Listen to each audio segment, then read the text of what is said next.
Meanwhile, just as the U.S. economy seemed to be bouncing back, there are now signs that the Delta variant is pushing it down once again. I put together a graph that I wanted to show you. There are several charts here, 3 areas that have gone in the last month. Let's start with restaurant reservations. According to OpenTable, restaurant reservations in the last month are down 9%, a sign that people are not going out as much as they were prior. Let's do credit cards. Credit card spending. This is according to JP Morgan, down 3.9%. And let's look now at hours or shifts that workers take in. That would be the next graph. Shifts worked by U.S. employees. Oh, there it is. See it on the right there of your screen? Shifts worked by U.S. employees down 2.4%. So if you go by these statistics or these metrics, there would be an indication that there's a tendency for people to work less or show up to work less, a tendency for people to buy less, and a tendency for people to go out to eat less. Joining us now to talk about this, Euro-Pacific Capital's Peter Schiff, who looks at these kinds of things because he's an expert. Did you get a chance to see some of those metrics that we just showed?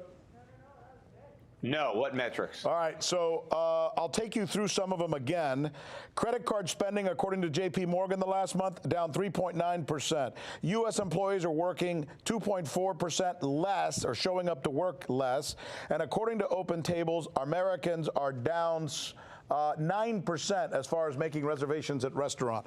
They say the impact this is of the Delta variant, to which you say what? Well, some of it is, but a lot of it has to do with the fact that Americans are broke.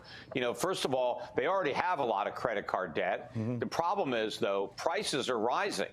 So if consumer prices are going up, if consumers are spending more for their groceries, if they're spending more on rent, if they're spending more on utilities, they don't have as much money left over to go out to dinner.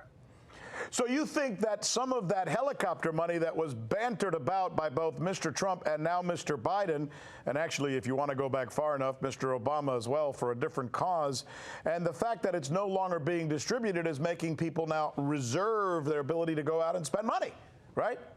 Well, they're spending, but prices are going up, so they can't buy as much. And part of the problem, or a big part of it, is that a lot of people were paid money from the government to sit home and not work.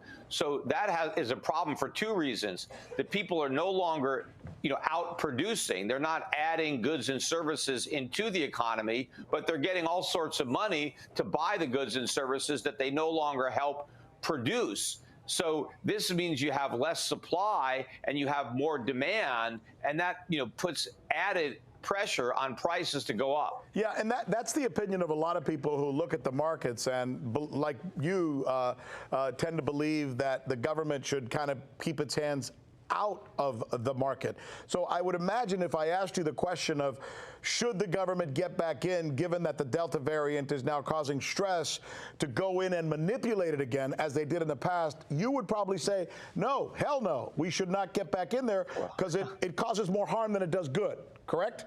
Well, I know that the government's response to COVID did far more damage to the economy than COVID itself.